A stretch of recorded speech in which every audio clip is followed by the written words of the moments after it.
Ça filme? Ça filme. Ça filme, nickel.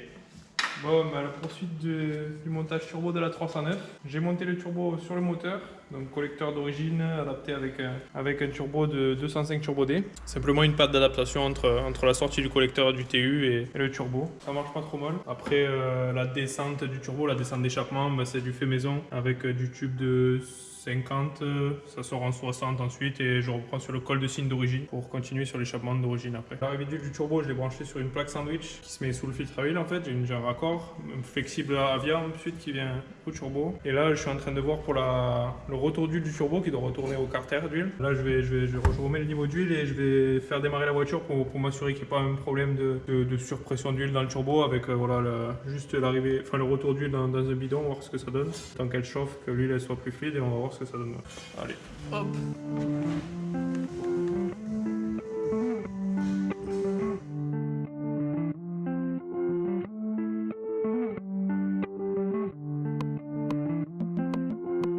C'est quoi qu'on entend là? La pompe à essence. Dès que tu mets le contact, du coup, ta pompe. Je l'ai mis sur l'après-contact direct, mais. Bon, là, on va pouvoir voir la pression d'admission. Là, on a un bar, mais c'est en absolu, du coup. Dès que ça passe au-dessus d'un bar, on est en sural. On verra bien ce que ça donne. Bon, le démarre, on va voir ce que ça donne.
Eh dis donc, elle fume blanc l'auto, il y a un nouveau pape.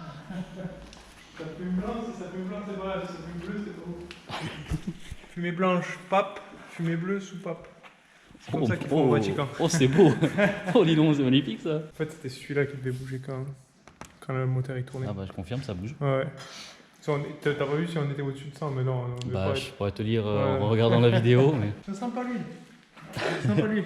Ça sent pas l'huile? C'est une bonne nouvelle ça? Ouais, ça va être une bonne nouvelle. Un peu, ouais. Quoi? Un peu, ouais.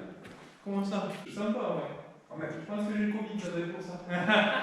En même temps, il parle de le moteur qui perd de l'huile, il roule en rotatif. On peut pas parler de ça. Il est différent.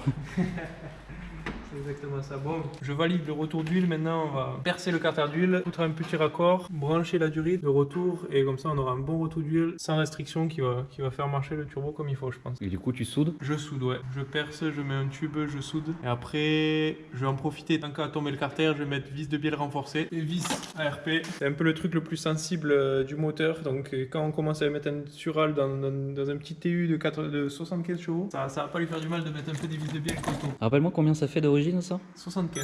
En carbu? En carbu, exactement. Là, Et toi, tu l'as passé en injection? passé en injection, ouais. Comment? Passer en injection avec une culasse de 106, une injection de 106 XSI. Parce qu'elle est à l'éthanol, du coup j'ai mis des gros injecteurs. Puis pour le turbo aussi, il faut ça. Donc c'est des injecteurs de Nissan S13 que j'avais qui traînaient. Et voilà, enfin ouais, injection électronique et du coup un calculo programmable aussi pour faire la gestion. Parce que bon, pour faire une carto, il faut au moins ça pour passer en turbo. D'accord. Ton train avant et ton train arrière, c'est quoi? Train 309 GTI à disque du coup, parce que d'origine c'est tambour. Et train avant de 309 GTI, pareil, avec des freins de 307 HDI pour que ça morde un peu. Et qu'est-ce que j'ai? Ouais, j'ai des amortos de 306, enfin des bricolages un peu à droite à gauche, mais ouais, c'est ça, frein de 307 HDI, ça marche. Donc à part tes injos de S13 Nissan, c'est que du Peugeot, tout du Peugeot? J'ai un échangeur, parce que bon, pour le turbo j'ai monté un échangeur, c'est un échangeur de Scénic DCI, donc c'est pas que du Peugeot. Oh non! Ça fait le taf. T'as mis du Renault sur du Peugeot? Ouais, voilà. L'amour du risque? L'amour du risque, sinon c'était trop fiable. Ah, merde. Je voulais avoir une petite incertitude le matin. Ah, ça démarre pas. La boule au ventre, ça me manquait un peu, donc c'est ça. Bon, t'aurais pu acheter une rotative aussi. Ouais, oh, quand même. Pas être fou. Enfin, on rigole, mais tu veux qu'on aille faire un tour du côté de ta belle ligne d'échappement, toi?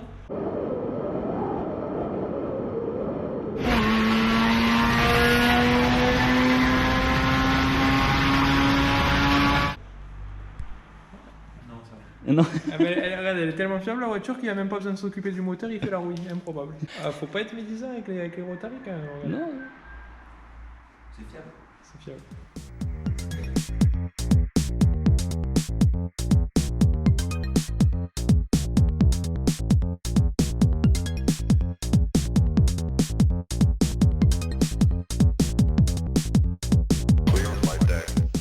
Voilà.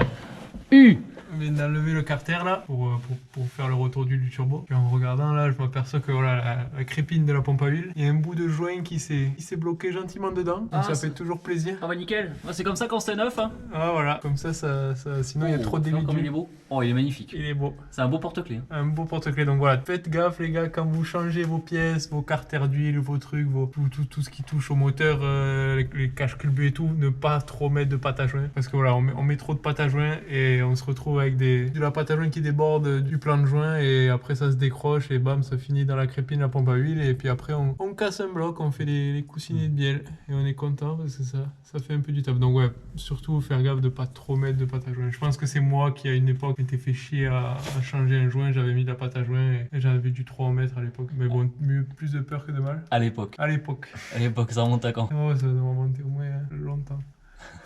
Tu étais jeune et crédule. C'était ça. On peut voir la jauge.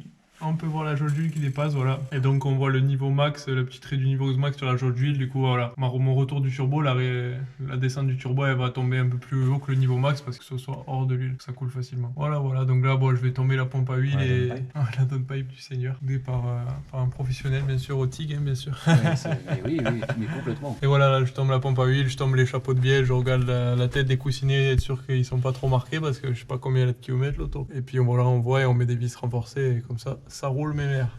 C'est reparti pour 40 ans, les mères avec 400 chevaux net. 400 chevaux, le litre 4.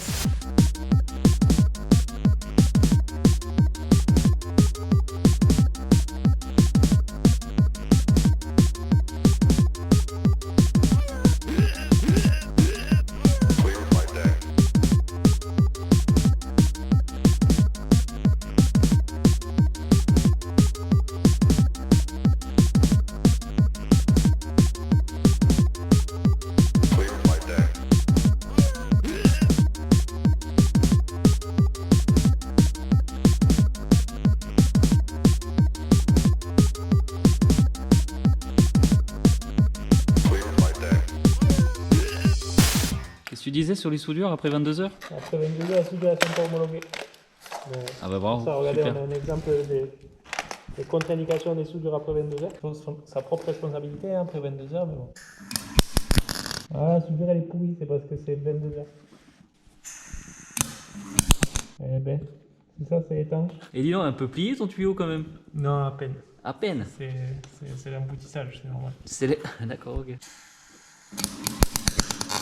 Je vois que j'ai affaire à un professionnel. Ouais, bon, allez, on va dire que c'est bien pour ce soir. Là, ça, je vois sur la voiture, elle tourne, tu ne filtres rien. Dans la vérité, j'ai dû faire bien un tiers du tuyau. Oh là là. Ça paraît de la merde, mais en C'est vrai, un peu merdique, hein. ça paraît de la merde, mais les points, Non, mais ils en sont vrai, je bien. connais. Non, mais parce que moi depuis tout à l'heure, depuis Non, 2 non, jours, fait c'est pas mal, ça va. En vrai, les points, on dirait pas comme ça, mais les points, ils vont bien, genre. Mais les points, c'est des belles pattes de mouche. C'est un peu chaud, non? Un peu. Un peu. C'est con. Non, ça le fait, ouais. Ça, c'est neuf. C'est mieux quand c'est troué. C'est pour l'aéro. C'est Là, pour- hop, là, ça refroidit l'air quand, Ah quand d'accord, t'avances. c'est une durite Geox qui respire. Exactement. d'accord. C'est Ah, je un concept nouveau, je l'ai breveté il y a pas longtemps. Ah, d'accord, pas je mal. comprends mieux là.